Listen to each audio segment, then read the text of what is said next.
Nas horas que passo pensando em Jesus, as trevas desfaço buscando a luz.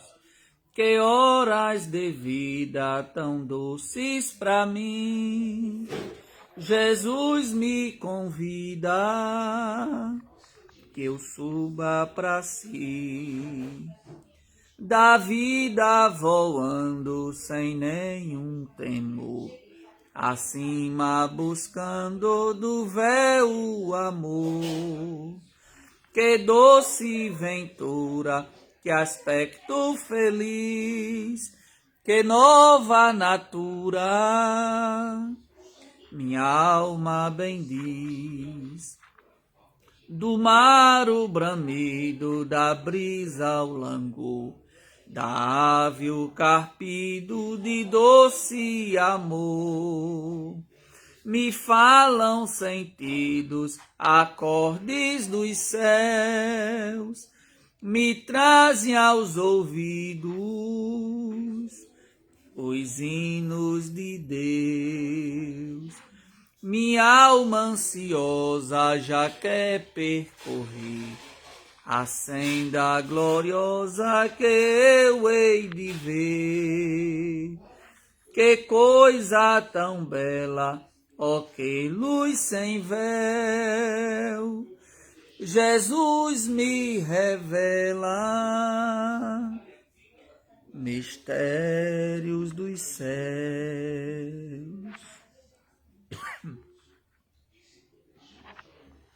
A paz do Senhor, meus irmãos, a paz do Senhor, meus queridos irmãos em Cristo.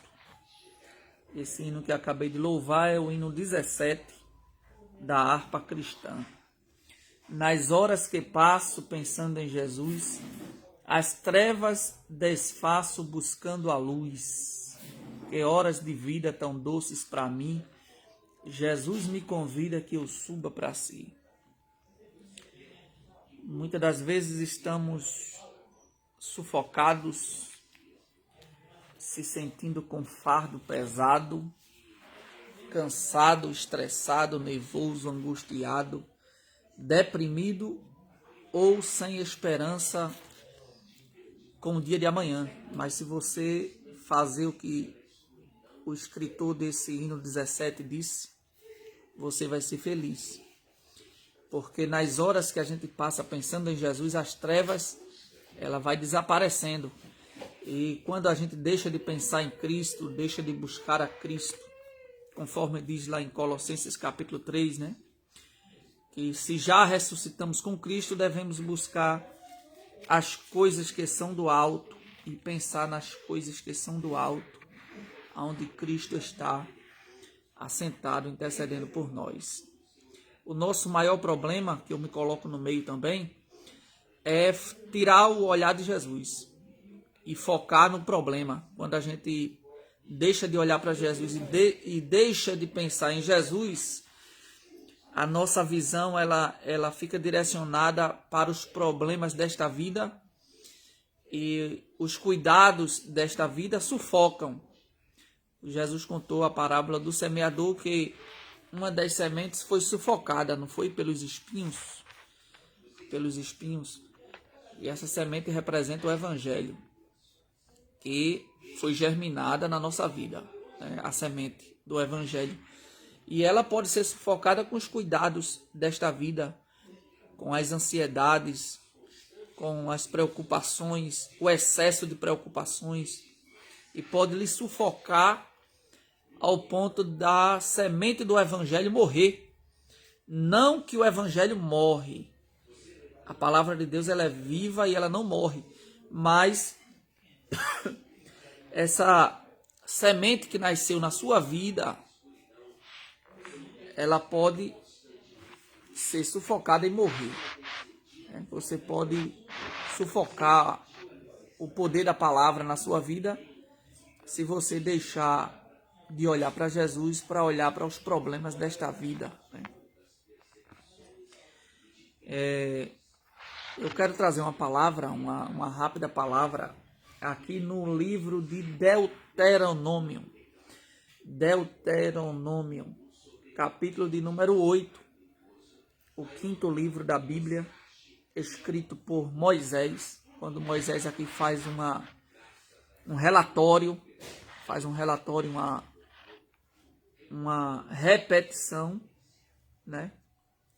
Moisés aqui faz uma repetição e um relatório das jornadas que o povo de Deus passou desde o dia que saiu do Egito até a presente data que Moisés estava escrevendo o livro de Deuteronômio e falando com o povo de Deus. Aí Moisés traz aqui umas lembranças para o povo, né?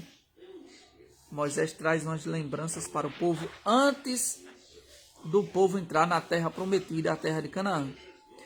Porque quando o povo estava no Egito, oprimido por Faraó, né, o povo estava sufocado, o povo estava angustiado, o povo estava deprimido, o povo estava sem esperança, o povo estava massacrado pelo Faraó, rei do Egito. Esse povo era o povo de Deus, né? Os hebreus. E eles chegaram no Egito na época que José era o governador do Egito. José era o governador. Então Deus mandou José na frente, através daquele processo todinho que José passou.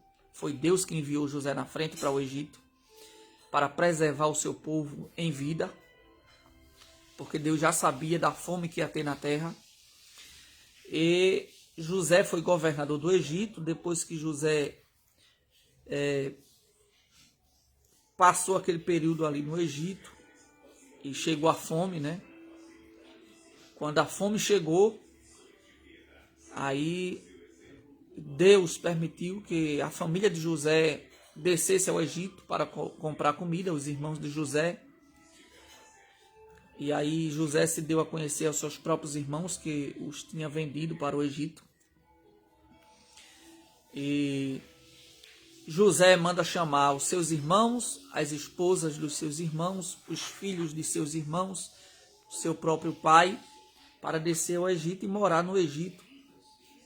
E José, como governador do Egito, deu a melhor parte da terra do Egito para a sua família morar, que foi em torno de mais ou menos 70 almas, conforme a Bíblia diz, que foram cerca de 70 vidas que desceram para morar no Egito, na época que José era governador. Nessa época, os hebreus ainda não eram nação, não era um país, eram poucas almas, eram todos descendência de Jacó, todos descendência de Abraão, Isaac e posteriormente Jacó. E os filhos de Jacó geraram filhos, tiveram esposas. Então era cerca de 70 pessoas que desceram para o Egito na época que José era governador. Pois bem, esse povo tinha uma promessa. Promessa essa primeiramente feita a Abraão.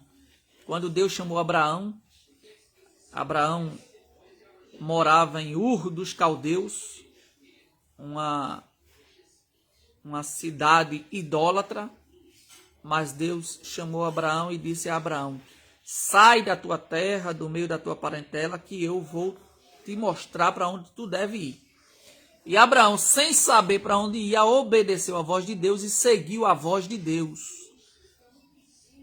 E obedeceu e saiu, como peregrino em terra estranha, porque ele não sabia para onde ia. A cada caminhada de Abraão, a cada passo de Abraão, a cada milha que Abraão caminhava e a cada local que ele acampava, Deus falava com ele, renovava as promessas a ele, dizendo que ia dar a ele uma terra. Dizendo que ia dar a ele uma terra e que ele seria peregrino naquela terra, mas que ia dar aquela terra à semente dele, depois dele. E Abraão obedeceu a voz de Deus. Depois nasceu Isaac, fruto da promessa de Deus, porque Abraão e Sara não tinham filhos, porque Sara era estéril. e Abraão também já estava velho, adiantado em idades, mas Deus cumpriu com a sua promessa, nasceu Isaac, de Isaac casou com Rebeca, de Rebeca nasceu Esaú e Jacó. Jacó herdou as promessas de Deus. De Jacó nasceram 12 filhos e uma filha. Dos 12 filhos surgiram as 12 tribos de Israel. E foram esses 12 filhos de Jacó, e possivelmente também com a sua irmã, né, Diná, ou Dina, como alguns chamam, desceram ao Egito para morar no Egito, porque quando eles eram adolescentes, os irmãos de José, que também era filho de Jacó, odiavam José, não gostavam de José, tinham raiva de José, tinham inveja de José, porque José era o filho amado, ou o mais amado pelo seu pai Jacó, porque José era filho da velhice de Jacó. Além de ser filho da velhice de Jacó, José era o filho mais obediente. Era aquele que gostava de fazer o que é certo e andar certo. E os irmãos de José tinham raiva dele, não gostavam dele. Além disso, José tinha sonhos. E esses sonhos eram promessas, eram profecias, eram sonhos proféticos que faziam com que os irmãos de José entendessem de que José seria líder e eles não queriam aceitar. Ou eles achavam que José queria aparecer ou queria se engrandecer diante deles. Então, por esse motivo, eles venderam. A princípio, pensaram em matar José. Rúben interviu, dizendo que não era justo, nem era lícito, nem era bom derramar o sangue do próprio irmão. Aí depois venderam José para uma caravana de ismaelitas que estavam indo para o Egito negociar. Venderam José. José foi comprado numa feira de escravo por Potifar, um eunuco de Faraó. Tem um versículo na Bíblia que chama ele de eunuco, mas ele era casado, né? E era um dos maiorais do palácio lá de Faraó. E Potifar comprou José, levou José para casa. Só que a Bíblia diz que Deus era com José, né? Deus era com José. Aonde José chegava, Deus estava com ele. E essa era a diferença. Esse era o segredo da vida de José, era ter na sua vida a presença de Deus. E quem tem a presença de Deus, aonde ele chegar, aonde ele for colocado, aonde Deus colocar ele, aonde Deus permitir que ele chegue, ainda que o lugar seja, entre aspas, insalubre, ainda que o lugar seja perverso, ainda que o lugar não seja bom, não seja aconchegante, ainda que o lugar não seja maravilhoso, mas quem carrega sobre si a bênção, as promessas e a presença de Deus, ele é bem sucedido aonde chega. Porque quem faz a diferença na vida do ser humano não é os talentos humanos, e sim a presença de Deus. E José foi próspero na casa de Potifar, e Deus abençoou a casa e a família, e a renda, e a produção, tanto no campo, quanto nas ovelhas, e quanto nos gados de Potifar, e tudo quanto Potifar tinha, tanto na casa quanto no campo, prosperou, cresceu e aumentou na administração de José. De sorte que Potifar olhou para José, e Potifar disse: eu tenho visto que Deus é contigo. E entregou tudo nas mãos de José, toda a administração da sua casa. E confiava tudo na mão de José. Só tinha um porém, né? José não poderia de maneira alguma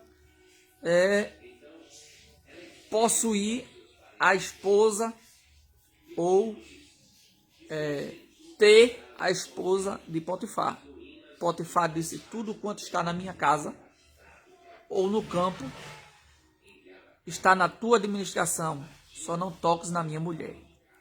E José ficou administrando e Deus abençoando e Deus prosperando e foi crescendo as riquezas, né, e as produções da casa de Potifar.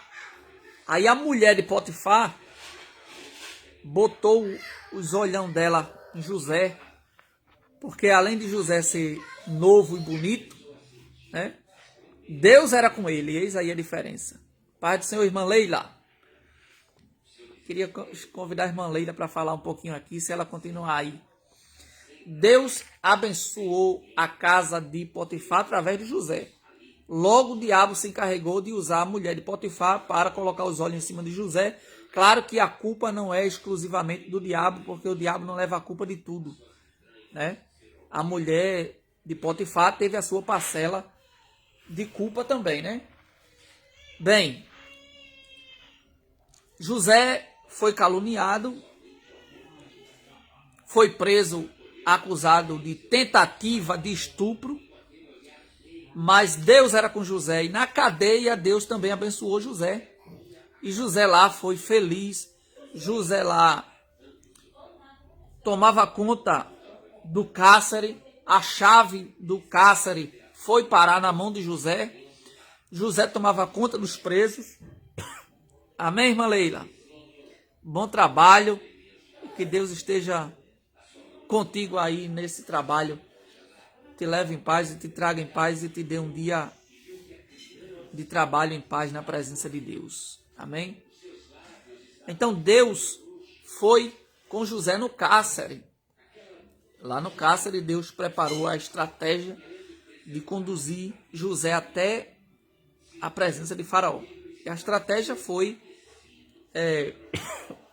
fazer com que o padeiro e o copeiro fossem presos, para eles ir parar na mesma cadeia que José estava.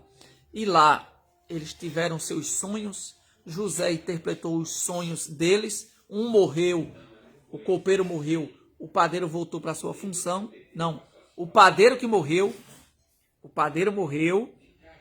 Amém. Amém. O padeiro morreu e o copeiro de Faraó voltou para sua função.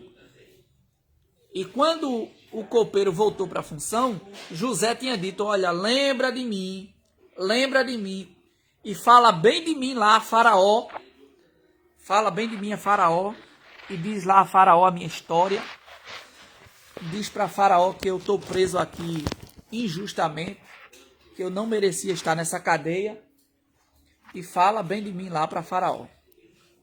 Só que o copeiro se esqueceu. O copeiro se esqueceu. Mas tem um Deus no céu que não esquece de nós.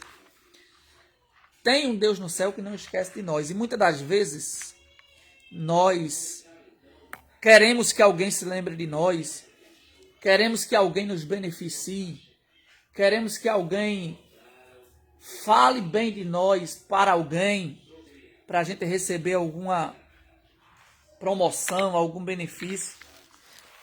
Estou aqui mudando de lugar porque chegou um convidado aqui que não foi convidado.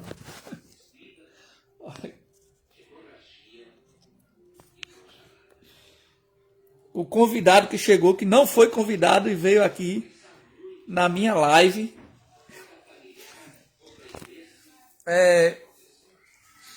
Então o copeiro se esqueceu. O copeiro se esqueceu de falar de José para Faraó, mas Deus não esqueceu. Deus não esqueceu. Deus não esquece de nós. Deus não esquece de nenhum de nós. Muitas das vezes na nossa ignorância, na nossa pouca fé, na nossa falta de fé, no nosso desânimo, de tanto acontecer coisas difíceis e ruins em nossa vida, podemos pensar que Deus se esqueceu de nós, que Deus nos abandonou, que Deus nos cortou da sua lista, mas eu quero te dizer que Deus não está esquecido de você. Deus não está esquecido de você. Mesmo que você venha numa sequência de acontecimentos ruins, de acontecimentos terríveis, de coisas perversas que alguém te fez ou que aconteceu com você, mas vai chegar o tempo que Deus vai te abençoar na terra do jeito que ele fez com José. Deus não se esquece de você.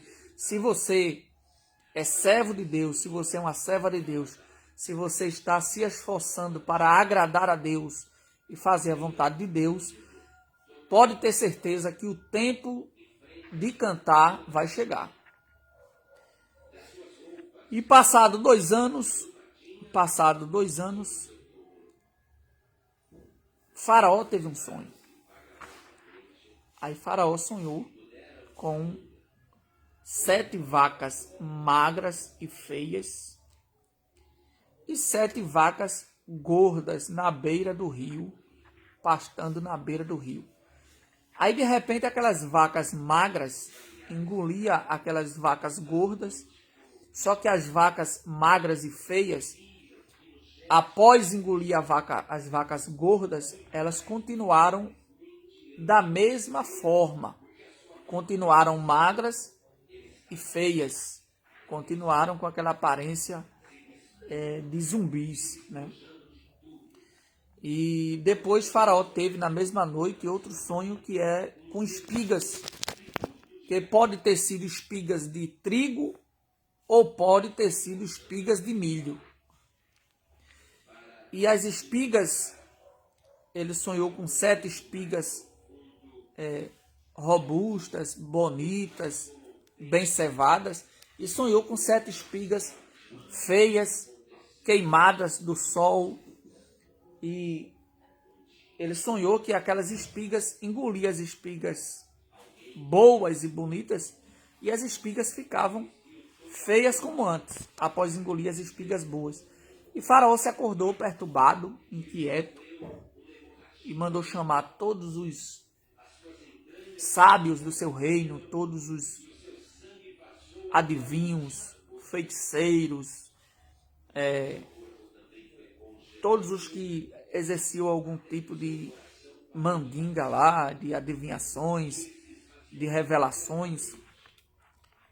E ninguém conseguiu interpretar o sonho de Faraó. Ninguém conseguiu interpretar, porque quando Deus quer dar oportunidade a alguém, ninguém consegue resolver um determinado problema até que aquela pessoa que Deus quer abençoar chegue. E ninguém conseguiu interpretar o sonho de Faraó. Aí o copeiro se lembrou. O copeiro se lembrou na hora certa. Ele se lembrou na hora de Deus. Ele não se lembrou antes. Ele disse: "Ah, meu Senhor, agora que eu me lembro que lá na prisão tem um jovem hebreu, que ele é diferente. Ele interpretou o meu sonho e interpretou o sonho do padeiro, e do jeito que ele interpretou aconteceu. Manda chamar ele." Faraó disse: "Manda chamar ele. Traz o prisioneiro hebreu aqui, que eu quero ver o que ele vai dizer." Quando José chegou lá, claro que José tomou um banho, se barbeou, chegou lá diante de Faraó. Aí Faraó disse: "És tu o hebreu que interpreta sonho?" Sabe o que José disse? "Isso não está em mim. Isso não está em mim. Mas há um Deus no céu. E a ele pertence as revelações e as interpretações." Amém, irmão Josué e Jaqueline, né? E a irmã Noêmia Silva. José, ele não disse a Faraó: "Sou eu sou o profeta, das revelações profundas. José não disse para Faraó: conta logo o teu sonho que eu vou te dar a interpretação, eu sou olho de raio-x. Não. Eu tenho isso, tenho aquilo. Não. José disse: isso não está em mim, mas pertence a Deus. E se Deus quiser, Ele vai te dar a interpretação do teu sonho. Faraó contou o sonho. Aí José disse: olha, Faraó, esses 2 sonhos que tu tivesse, esses 2 sonhos, é um sonho só. Significa uma coisa só. Agora, por que tu sonhasse 2 vezes? Porque Deus tem pressa em fazer isso que Ele te mostrou. Então, esse sonho que tu tivesse representa, primeiro, vai vir 7 anos de fome sobre a terra. 7 anos de escassez. 7 anos de seca vai vir sobre a terra. E quando vem a seca, consequentemente, vem a fome, porque a terra não produz, queima tudo, né? Falta até água para o gado e água para as plantas e para o povo. Aí José disse: depois dos 7 anos de escassez, de seca e de fome, virá 7 anos. Não, primeiro veio a fartura. Me desculpe aí, irmãos. Às vezes a gente troca as coisas. Primeiro veio a escassez. Não, primeiro veio a fartura. Primeiro veio a fartura. No caso de José, primeiro veio a fartura. Aí José disse: olha, vai vir 7 anos de fartura, vai vir 7 anos de prosperidade, vai vir 7 anos que a terra vai produzir como nunca. Vai ser grão adoidado, vai ter fartura, as plantas vão produzir abundantemente. Vai ser chuva, vai ser um inverno atrás do outro. A terra vai produzir com abundância. 7 anos. Agora, depois dos 7 anos de fartura, se prepare, porque vai vir 7 anos de seca. Vai vir 7 anos de fome. Vai vir 7 anos de escassez. E coisa boa é quando Deus avisa, né? Coisa boa é quando Deus nos avisa, para que a gente se prepare. E o sonho que Faraó teve foi um aviso de Deus. Não foi imaginação da cabeça dele. Não foi um sonho porque ele comeu uma feijoada e foi dormir com o bucho cheio. Foi uma revelação de Deus. E Deus revela a quem ele quer. Porque Faraó não tinha comunhão com Deus. Faraó não tinha amizade com Deus. Faraó adorava outros deuses. Faraó não tinha aliança com Deus. Mas por que Deus revelou a Faraó? Um homem ímpio, um homem que não adorava a Deus e nem servia ao Deus verdadeiro. Por quê? Porque através desse sonho, Deus queria beneficiar José e a família dele. Isso é que é Deus. Esse Deus é grande, esse Deus, ele manda em tudo, ele manda em todas as pessoas. Eu só me lembro do Salmo 24. Do Senhor é a terra e a sua plenitude, o mundo e todos os que neles habitam. Tudo pertence a Deus, até o ímpio, até o abominável, até o perverso. Ele não é filho de Deus, mas ele pertence a Deus, e Deus manda nele, Deus manda na vontade dele, Deus manda no pensamento dele, Deus manda nos sonhos dele, e Deus manda na vida dele, de qualquer ser humano daqui da terra. Uma vez o rei Nabucodonosor foi inventar de se meter a besta e pensar que quem mandava era ele.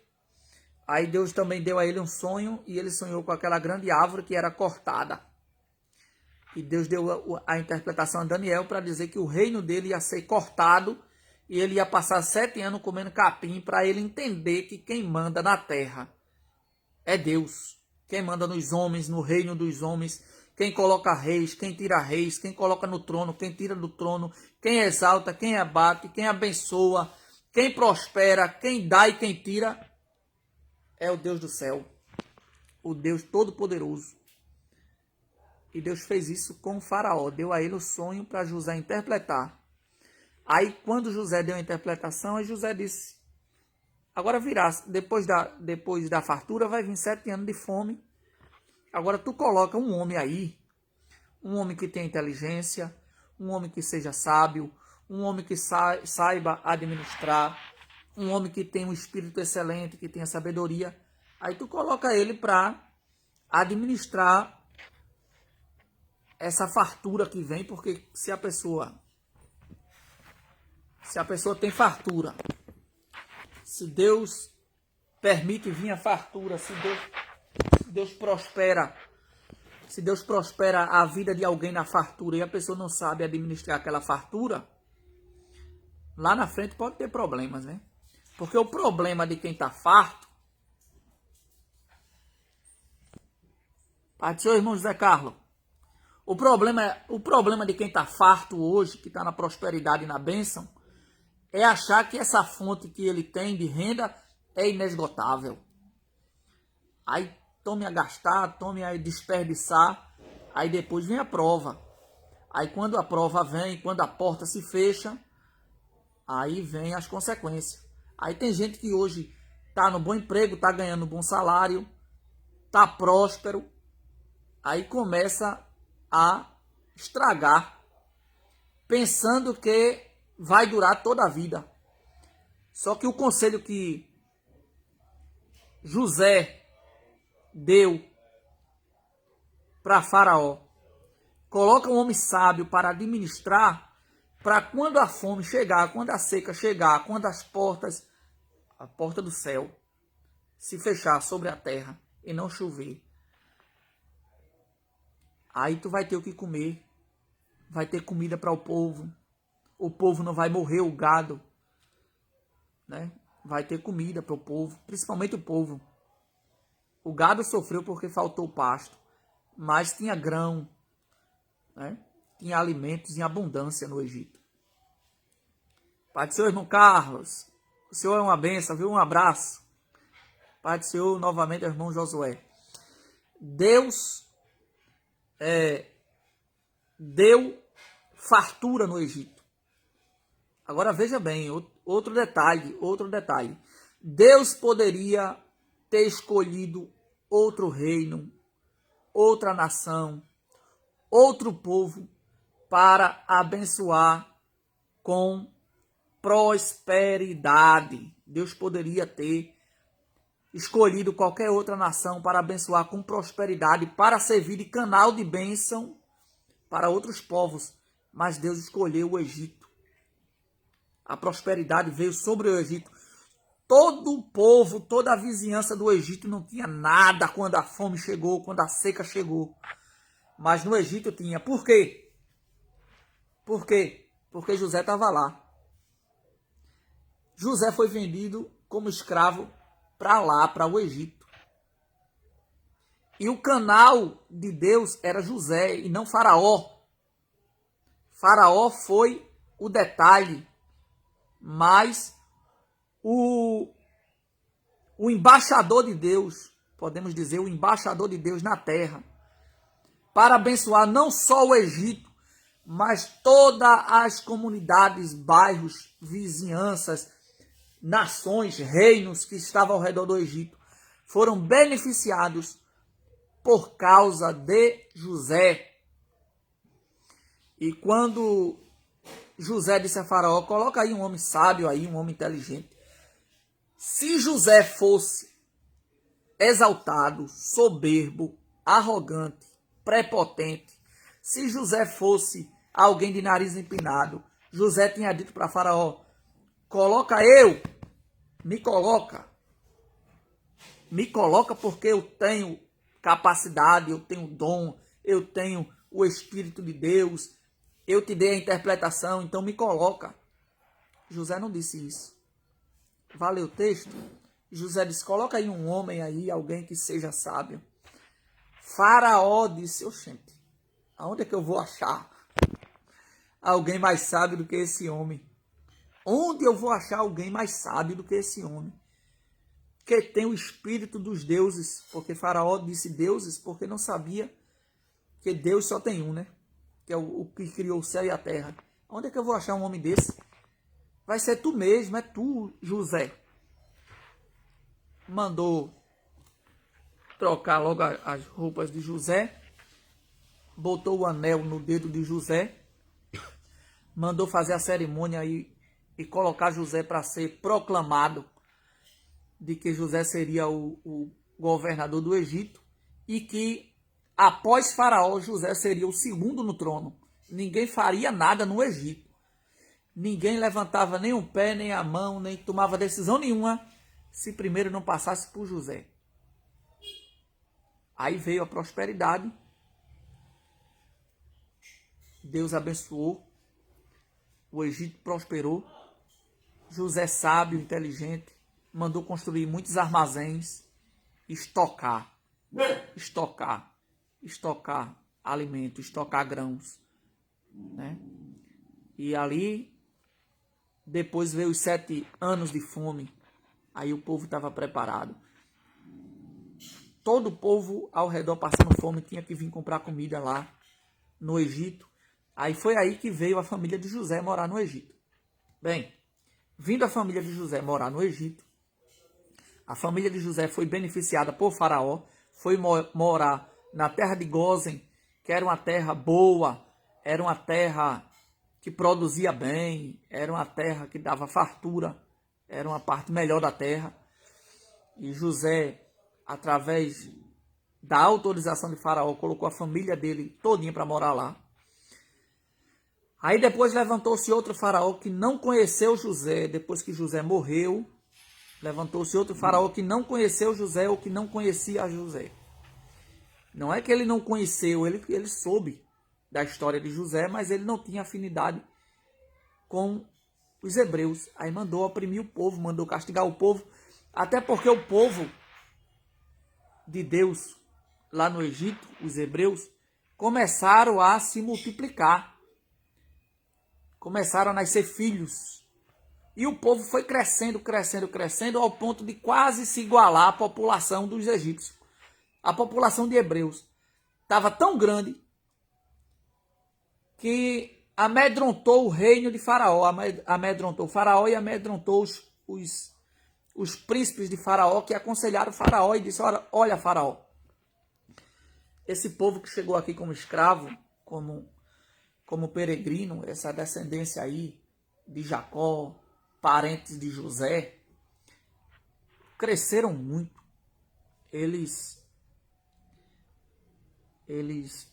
A população deles cresceram muito aqui no Egito.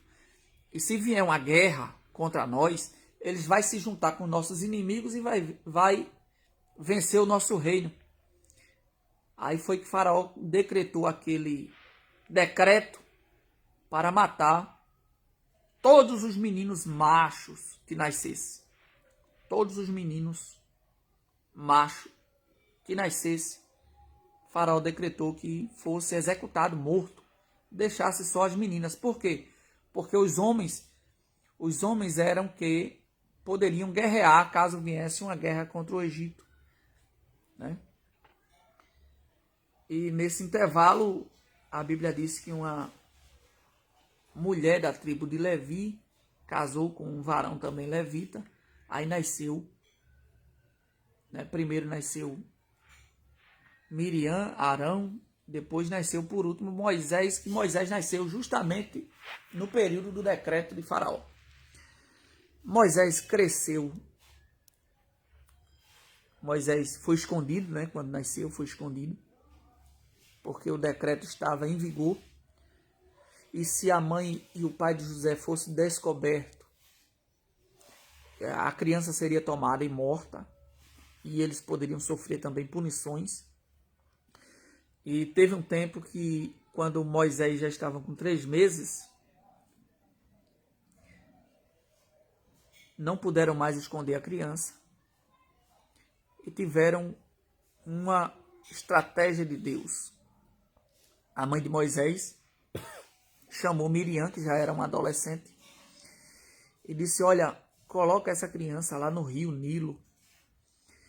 E ao contrário do que muitos dizem, né, que dizem que ela botou José no cesto, betumou, está na Bíblia, mas dizem que Joquebede soltou a criança de ribanceira abaixo, na correnteza do rio Nilo. E isso não é bíblico. Não é bíblico. A mãe de Moisés não jogou ou não colocou Moisés de ribanceira abaixo, na correnteza do rio Nilo. Isso não é bíblico. Isso aí é invenções de imaginações humanas que não leem os detalhes bíblicos. Joquebede não era uma louca. Joquebede não era uma maluca. Joquebede não era uma desorientada, uma mãe daquelas que joga o filho numa lata do lixo ou em qualquer lugar. Joquebede não ia colocar o seu filho de ribanceira abaixo, como muitos dizem que colocou, e ainda vem dizer que Miriam saiu correndo na beirada do rio, acompanhando o cestinho. Não foi isso. Veja o detalhe aqui.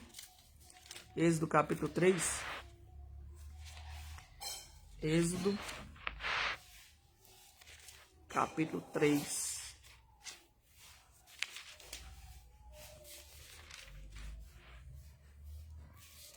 É o capítulo 2. Êxodo capítulo 2. Versículo 3. Não podendo, porém, mais escondê-lo, tomou uma arca de juncos e a betumou com betume e pés, e pondo nela o menino, a pôs nos juncos à borda do rio. Joquebede, a mãe de Moisés, ela colocou o menino numa arca de juncos que ela fez.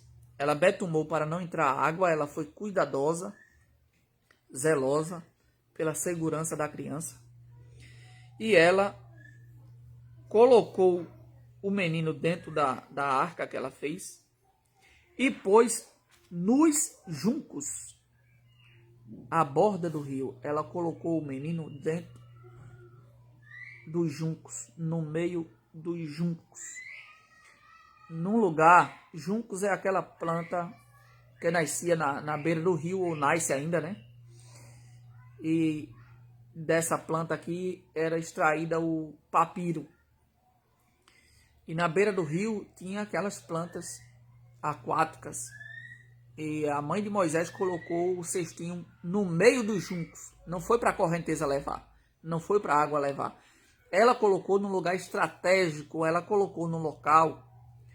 Ela colocou o cestinho no local aonde a filha de Faraó vinha tomar banho constantemente naquele mesmo horário. Então ela foi inteligente. E ela deixou Miriam olhando de longe. E já tinha orientado a Miriam que quando a filha de Faraó achasse, que ela sabia que a filha de Faraó ia achar, porque a filha de Faraó tomava banho sempre ali. Então ela colocou o menino ali na borda do rio, entre os juncos, e deixou a irmã da criança, do bebê, olhando de longe, Miriam. Quando a filha de Faraó achou esse cestinho com esse menino dentro, pai, passa. Jéssica, pega esse cachorro aqui, por favor. Quando a filha de Faraó achou esse cestinho com o menino dentro, a filha de Faraó reconheceu que era uma criança hebreia. A filha de Faraó não tinha filhos e possivelmente Joquebede sabia disso. Possivelmente. E a filha de Faraó, quando pegou a criança era muito bonita, era linda, uma criança bastante linda. Ela se engraçou com a criança, com Moisés. Ela que deu o nome da criança e chamou de Moisés, que significa tirado das águas. Logo logo Miriam se aproximou da princesa, da filha de Faraó, e disse: olha, queres que eu chame uma ama de leite para cuidar dessa criança para ti? Ela emocionada, vai, chama. Aí ela chamou quem? A mãe do menino, a mãe de Moisés. E a filha de Faraó disse, olha, vai, cuida dessa criança, até ele se tornar maior, ou até ser desmamado, e eu vou te pagar o teu salário. Eu vou te pagar o teu salário. E a própria mãe cuidou do próprio filho, recebendo salário da princesa. Deus preparou o libertador do Egito dentro do próprio palácio de Faraó. Moisés, após ser desmamado, foi morar no palácio, aprendeu toda a ciência do Egito. Toda a ciência do Egito Moisés aprendeu. Moisés não era leigo. Quando Deus chamou Moisés lá no deserto, quando Moisés disse que era pesado de língua, Moisés não estava dizendo que era leigo ou que não tinha conhecimento de nada. Moisés era instruído em tudo, em toda a ciência do Egito. Mas ele tinha dificuldade de fala, né? Moisés cresceu no palácio, mas Moisés sempre ia visitar a sua babá, entre aspas, que era a própria mãe, né? A sua ama de leite. E ali Joquebede disse a verdade para Moisés. Olha, tu és hebreu. Guarda esse segredo, fica em silêncio. Tu és hebreu, tu és meu filho legítimo. E ali Moisés cresceu dentro do palácio, sabendo a verdade. Chegou o dia que ele viu os capatazes de Faraó batendo em um hebreu, né? Um egípcio batendo no hebreu, e José foi para o meio e apartar. E Moisés matou o egípcio, enterrou na areia, ninguém viu. Ou alguém viu de longe, ou o próprio que estava apanhando espalhou a história. Que às vezes tem gente que você vai ajudar ele, mas ele não guarda o segredo, né? E pode ser que aconteceu isso. José foi defender o hebreu da mão do egípcio, só que no outro dia todo mundo já estava sabendo. Moisés, né, teve que fugir para o deserto para não ser morto por Faraó. No deserto Deus chama Moisés para libertar o seu povo. Moisés tira o povo do Egito. O povo caminha pelo deserto. E aí entra a história que eu li, em que o povo já está na beira da terra prometida, a terra de Canaã, para entrar em Canaã. Aí Moisés começa a relembrar o povo, por onde o povo passou. E Moisés diz que Deus deu os mandamentos para o povo obedecer, para que o povo vivesse, porque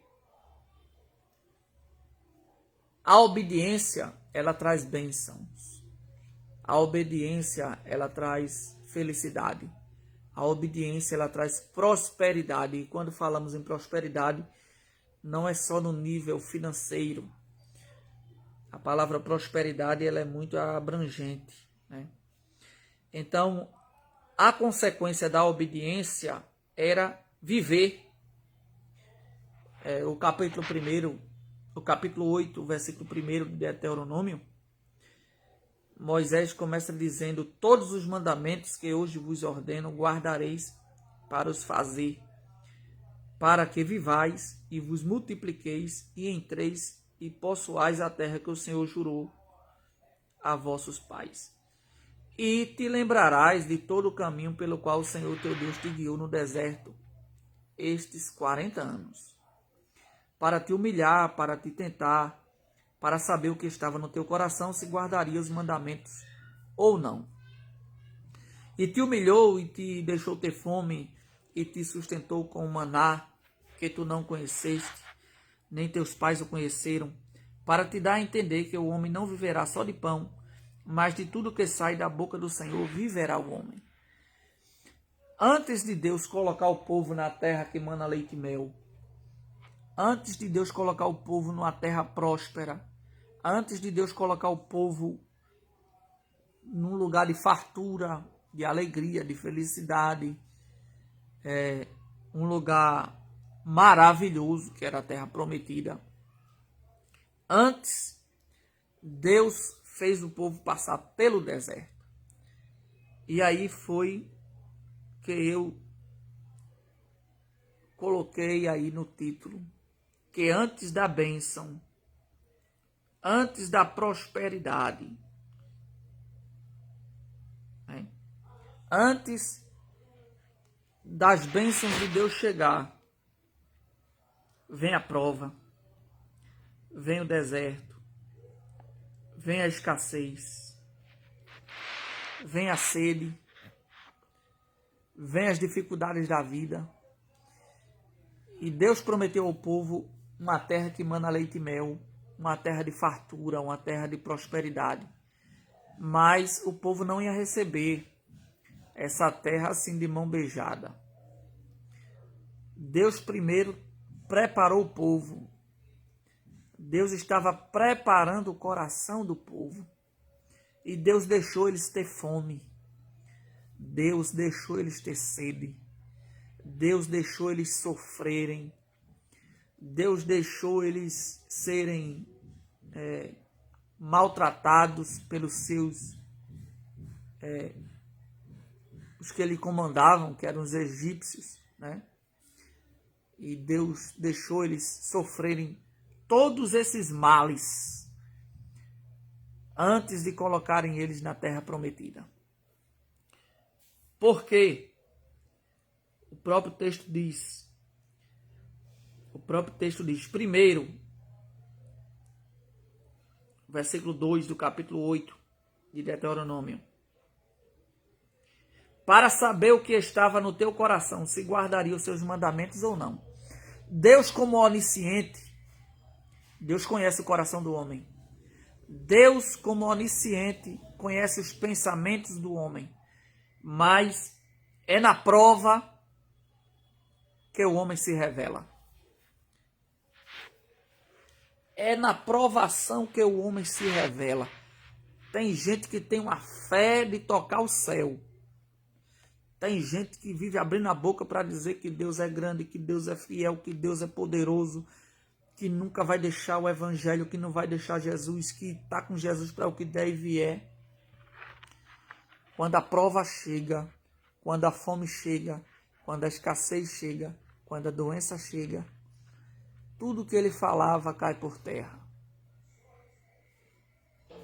Toda a fé que ele professava, ele não tem mais coragem. Me fez lembrar de um testemunho de um irmão, eu não me recordo aonde eu ouvi, mas ele disse que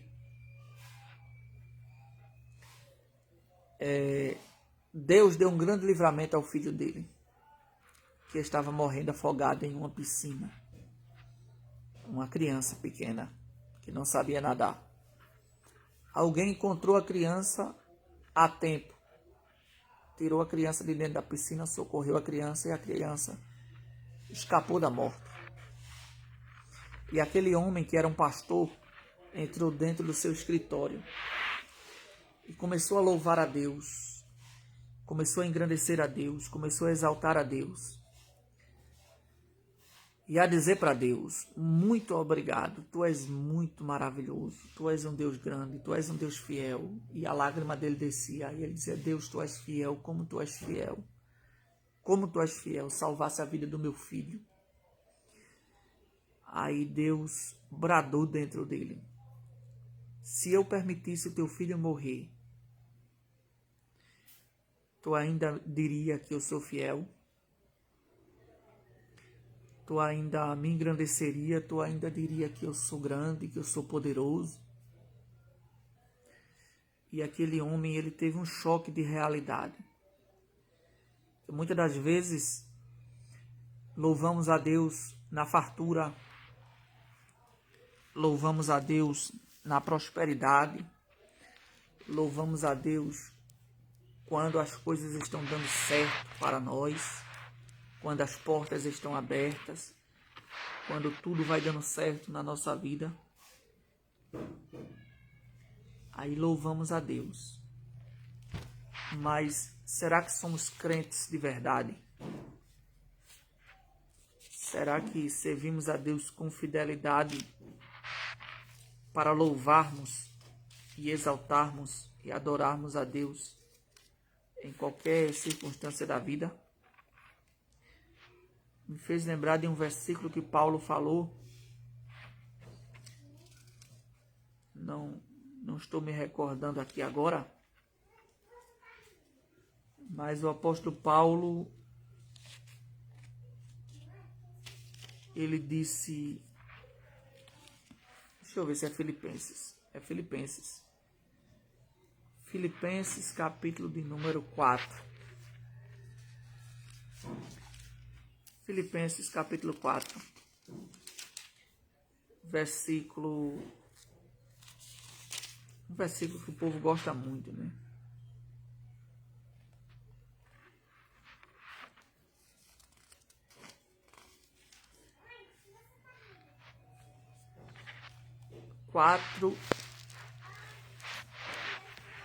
Filipenses capítulo 4 e o versículo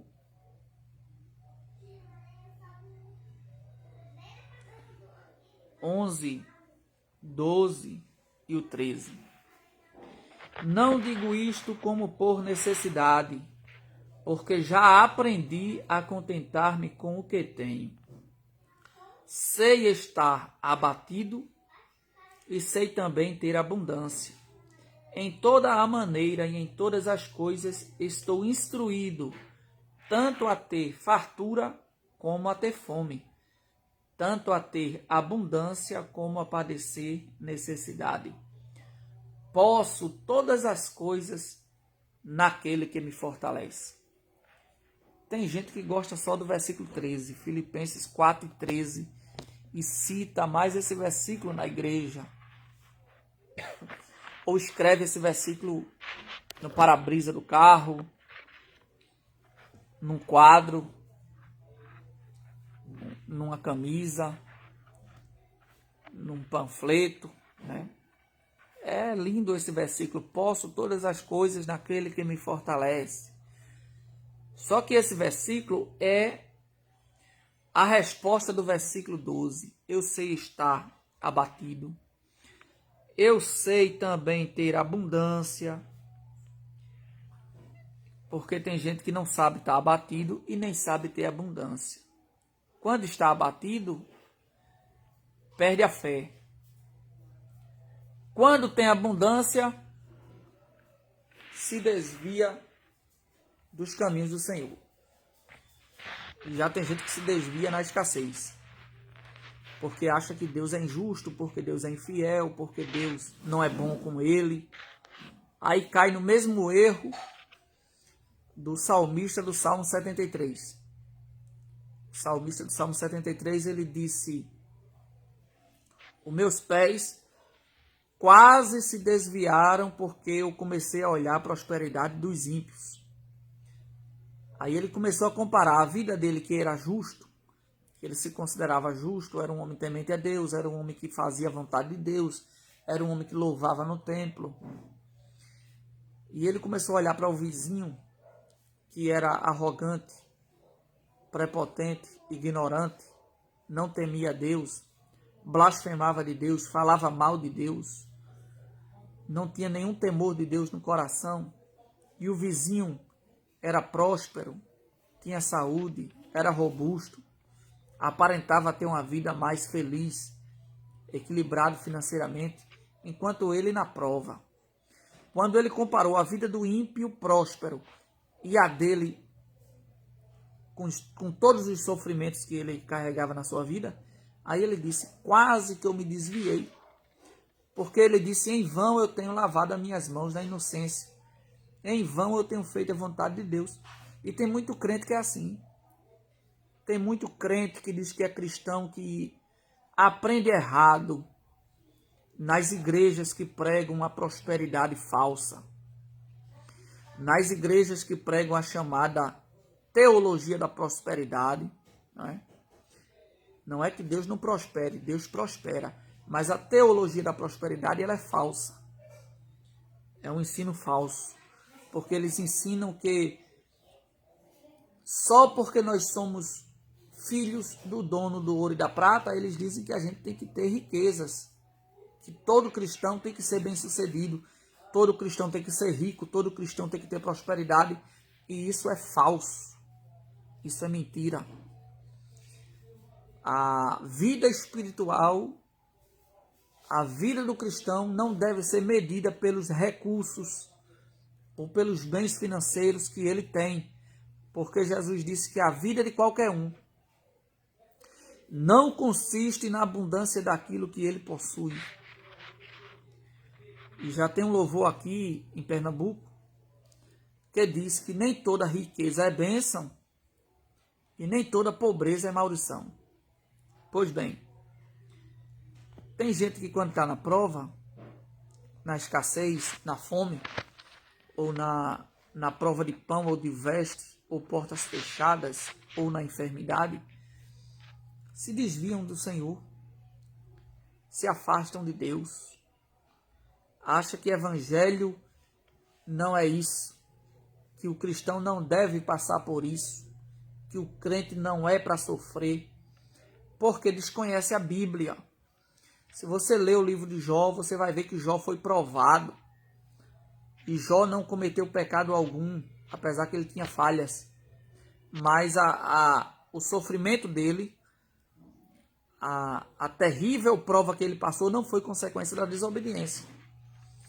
E mesmo assim, Jó permaneceu firme, Jó permaneceu fiel, Jó permaneceu crente, e Jó disse: ainda que ele me mate, nele eu esperarei. Eu sei que o meu Redentor vive e que por fim ele vai se levantar sobre a terra.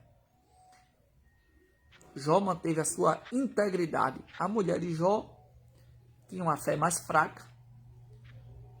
Disse a Jó: ainda retens a tua integridade? Amaldiçoa esse Deus e morre. Jó disse: mulher, como falas uma louca, mulher, assim falas tu. Receberíamos o bem de Deus e não receberíamos o mal? Não é que Deus faça mal, Deus não faz mal para ninguém. Mas que qualidade de crente, que qualidade de cristão, que qualidade de servo de Deus é você, que só quer receber a bênção, prosperidade, coisas boas que vêm da parte de Deus, e não sabe ser crente na prova, não sabe ser crente na escassez, não consegue ser fiel em meio às enfermidades. Timóteo era um homem que vivia doente. Paulo disse: olha, toma um pouco de vinho por causa das tuas constantes enfermidades. Será que Timóteo não era fiel? Será que Timóteo não era honesto com Deus? Será que Timóteo não era temente a Deus? E por que ele tinha constantes enfermidades? Epafrodito, um cooperador de Paulo, também esteve doente, quase morreu e vivia doente. Mas Deus se apiedou dele e curou ele, Jesus. Mas o justo sofre. O justo sofre na terra. Aí Paulo disse: eu sei estar abatido, e sei também tem abundância, e toda maneira e em todas as coisas estou instruído, tanto a ter fartura como a ter fome, tanto a ter abundância como a padecer necessidade. Posso todas as coisas naquele que me fortalece. Então Jesus é quem te fortalece e te ajuda a passar. Deuteronômio capítulo 8. Moisés diz para o povo que Deus deixou eles ter fome, deixou ter sede, para saber o que estava no coração dele. Porque é na prova que o homem se revela. E te humilhou e te deixou ter fome, e te sustentou com o maná, que tu não conheces, ou não conhecestes, nem teus pais o conheceram, para te dar a entender que o homem não viverá só de pão, mas que de tudo que sai da boca do Senhor viverá o homem. E aqui temos outra lição no versículo 3 deste capítulo 8. Primeiro, Deus prova, Deus deixa ter fome, mas Deus sustenta. O versículo diz que Deus sustentou o povo com o maná que descia do céu. Não importa o deserto que Deus propôs ou traçou para você passar. No deserto tem provisão.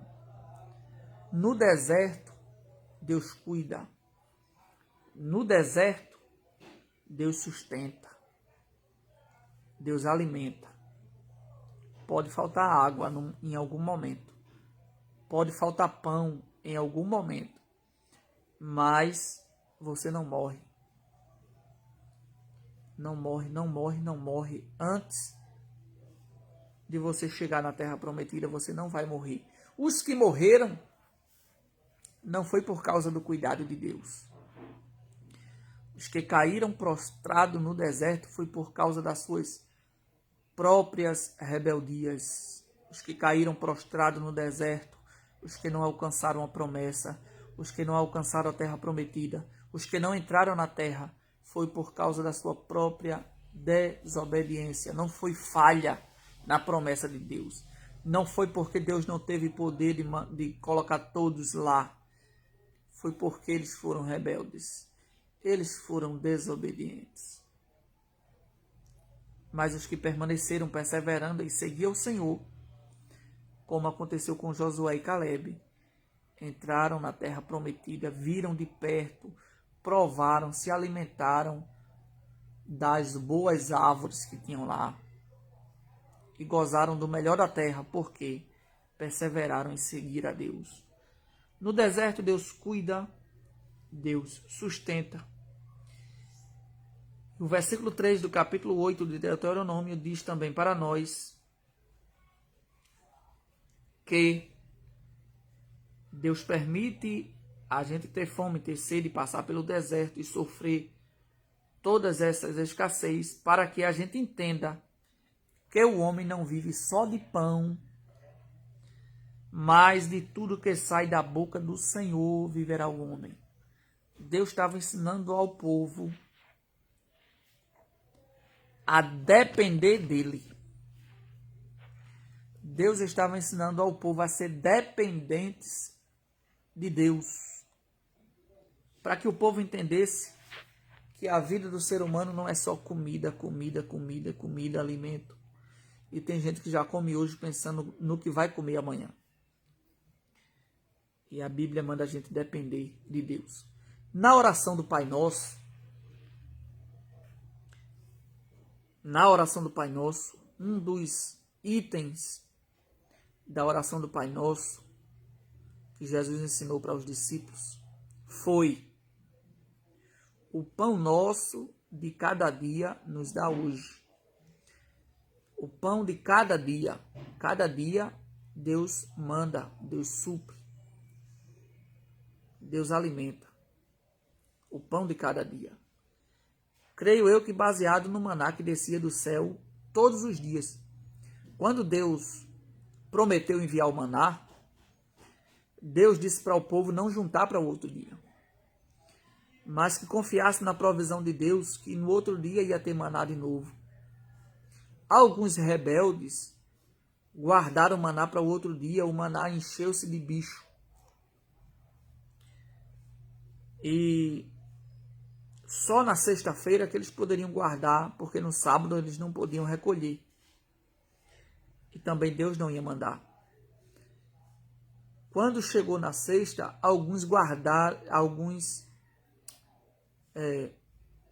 quando chegou na sexta, eles guardaram para outro dia, mas não criou bicho. Não criou bicho porque a provisão de Deus foi dobrada para o dia seguinte. Então Deus ensina para o seu povo a depender dele. A depender. E Moisés, escrevendo aqui, no capítulo 8, versículo 4 de Deuteronômio, Moisés disse: nunca se envelheceu a tua veste sobre ti, nem se inchou o teu pé nestes 40 anos. Confessa, o versículo 5. Confessa, pois, no teu coração que como um homem castiga o seu filho, assim te castiga o Senhor teu Deus. Deus prova e Deus castiga. Tem um ditado popular que sempre se espalha aí nas redes sociais, às vezes nos comentários, às vezes na roda dos amigos, que dizem que Deus não castiga ninguém. Quem diz isso não conhece a Bíblia. Não lê a Bíblia e não conhece a palavra. E a Bíblia manda a gente confessar no nosso coração que como um homem castiga o seu filho, assim te castiga o Senhor teu Deus. Aí depois, pulando para o versículo 7, porque o Senhor teu Deus te mete numa boa terra, terra de ribeiros, de água, de fontes e de abismo, que saem dos vales e das montanhas, terra de trigo e cevada, de vides, figueiras e romeiras, terra de oliveiras, abundante de azeite e mel, terra em que não comerás o pão sem escassez, e nada te faltará nela. Terra cujas pedras são ferro, e de cujos montes tu cavarás o cobre. Quando, pois, tiveres comido e fores farto, louvarás ao Senhor teu Deus pela boa terra que te deu. A fartura chegou, a bênção chegou, a prosperidade chegou, mas primeiro veio a prova, veio a escassez, veio a fome, veio a sede. E se você não souber passar pela escassez, pela fome, pela sede, você não vai gozar da prosperidade de Deus. E depois que tiver próspero, ainda tem outra recomendação para você e para mim. Versículo 11. Guarda-te de que não te esqueças do Senhor teu Deus, não guardando os seus mandamentos e os seus juízos e os seus estatutos que hoje te ordeno, para que, porventura, havendo tu comido e estando farto, e havendo edificado boas casas e habitando-as, e se tiverem aumentado as tuas vacas, as tuas ovelhas, e acrescentar a prata e o ouro, e te multiplicar tudo quanto tens, se não eleve o teu coração e te esqueça do Senhor teu Deus, que te tirou da terra do Egito, da casa da servidão. Deus estava dizendo para o povo através de Moisés: guarda-te, guarda o teu coração, para depois que eu tiver te abençoado e tu estiver habitando em boa terra, boas casas, tiver aumentado o teu gado, a tua ovelha, e tu tiver farto, guarda para que o teu coração não se exalte, não se ensoberbeça, não se eleve o teu coração e tu te esqueça do Senhor e da onde tu passou, né? Lembra de que tu fosse escravo no Egito, né? Lembra da fome que tu passasse. Lembra da sede. Lembra do deserto. E agradece a Deus pela prosperidade de hoje, pela bênção que desfruta hoje, pela prosperidade de hoje. Porque se tu te esquecer do Senhor teu Deus e de onde Deus te tirou, vem as consequências, né? Vem as consequências. O versículo 17 diz assim, capítulo 8 de Deuteronômio, versículo 17, e eu gosto muito desse versículo. E não digas no teu coração: a minha força e a fortaleza de meu braço me adquiriram este poder. É o erro de muitos. Depois que está na bênção, na fartura, na prosperidade, aí se exalta, se orgulha, se ensoberbece e diz que tudo que tem conseguiu por causa que tem força, porque tem sabedoria, porque tem conhecimento, porque tem influência, porque tem capacidade, e diz que isso veio dele porque ele é assim, porque ele é o tal, ele acha que é o cara. Acha que conseguiu porque é a força, a fortaleza do braço dele, a sabedoria dele, o conhecimento dele, né? Foi Deus que fez, mas o camarada se exalta e diz que é ele. Ele é o tal. Antes, versículo 18, te lembrarás do Senhor teu Deus, que Ele, o Senhor teu Deus, Ele é o que te dá força para adquirires poder. Se você ler em outras traduções bíblicas, essa palavra poder, do versículo 18 do capítulo 8 de Deuteronômio, significa riquezas. Deus, o teu Deus, é quem te dá força para adquirires riquezas. Não é a tua intelectualidade, não é os teus estudos, não é a tua própria força, não é a tua própria inteligência. Deus é que te acorda de manhã para tu se levantar e trabalhar ou estudar. Deus é que abriu o teu entendimento para tu guardar todas as matérias que foram ensinadas na escola e na faculdade.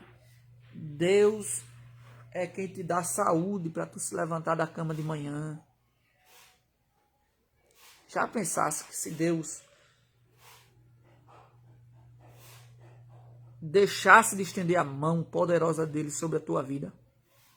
Já parasse para pensar nisso? Será que você não consegue raciocinar? Será que você não consegue pensar que tudo que tu tem vem da mão de Deus? E que tu és pó, barro, que tu não és nada? És alguma coisa porque Deus está na tua vida, mas sem Deus tu não és nada. Que Deus pode te abater. Não é o desejo de Deus ver você na lona. Mas lembra-te de onde Deus te tirou. Reconhece Deus em todos os teus caminhos e em todas as tuas obras. Não digas no teu coração que foi a tua força e a força do teu braço que te fez adquirir. Versículo 18. Antes te lembrarás do Senhor teu Deus, que Ele é o que te dá força para adquirir. É Deus que te dá força. Para te adquirires, para tu adquirires, né? Poder para confirmar o seu conserto que jurou a teus pais, como se vê nesse dia. Aí o versículo 19, que se tu se esquecer do Senhor teu Deus, né? Se você se esquecer do Senhor teu Deus e começar a adorar outros deuses, né? Se esquecer dos benefícios que Deus faz na sua vida, diz aqui que Deus vai fazer você perecer. Versículo 20.